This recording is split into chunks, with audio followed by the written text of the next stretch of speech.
అందరికీ నమస్కారం. నవరాత్రి వచ్చేస్తోంది కాబట్టి నవరాత్రి గురించి కొన్ని విషయాలను తెలుసుకుందాం.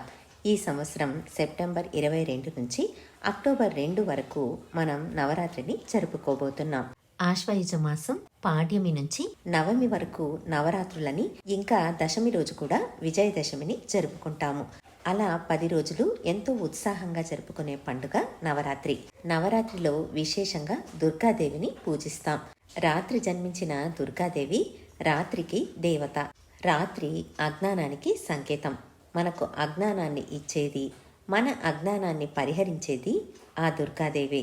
ఈ నవరాత్రులలో దుర్గాదేవిని తప్పకుండా పూజించాలి.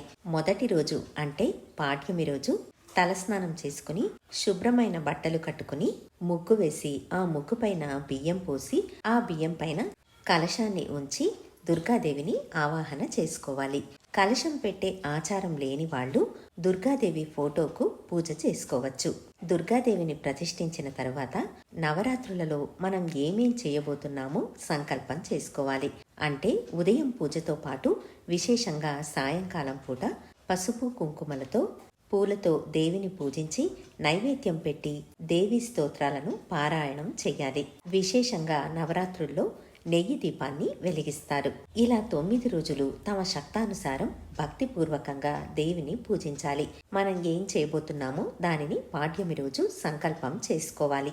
ఇంకా నవరాత్రుల్లో 9 రోజులు విశేషంగా నెయ్యితో కానీ లేదా నూనెతో కానీ దీపాన్ని వెలిగించాలి. ఇలా 9 రోజులు అమ్మవారిని పూజించడం వల్ల ఏది ఎలా ఉన్నా మనసుకు శాంతి కలుగుతుంది అన్న విషయంలో సందేహం లేదు. నవరాత్రులను ఒక్కొక్క ప్రదేశం వారు ఒక్కొక్క రకంగా జరుపుకుంటారు.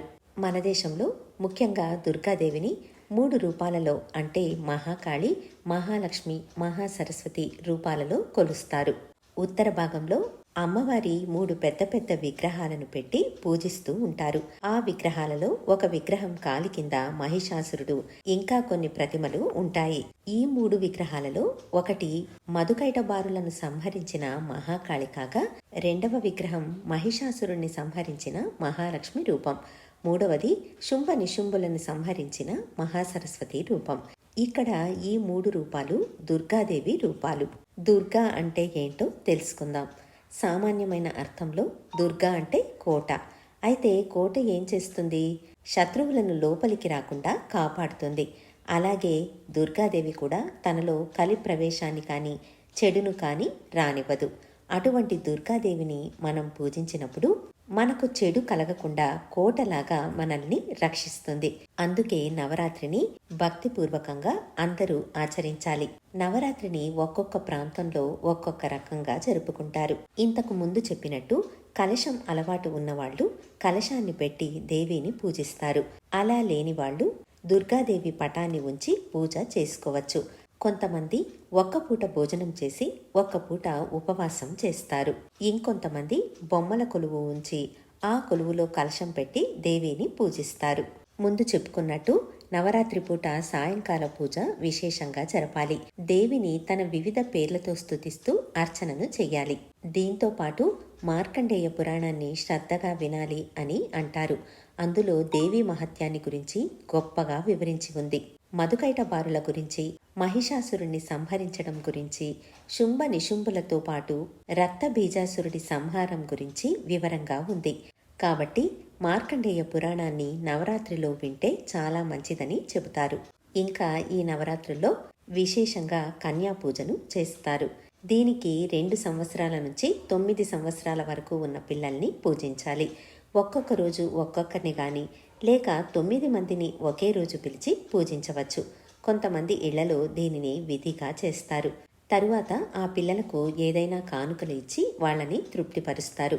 అలా పిల్లలు తృప్తి చెందితే సాక్షాత్తు దుర్గాదేవి చెందినట్టు భావిస్తారు.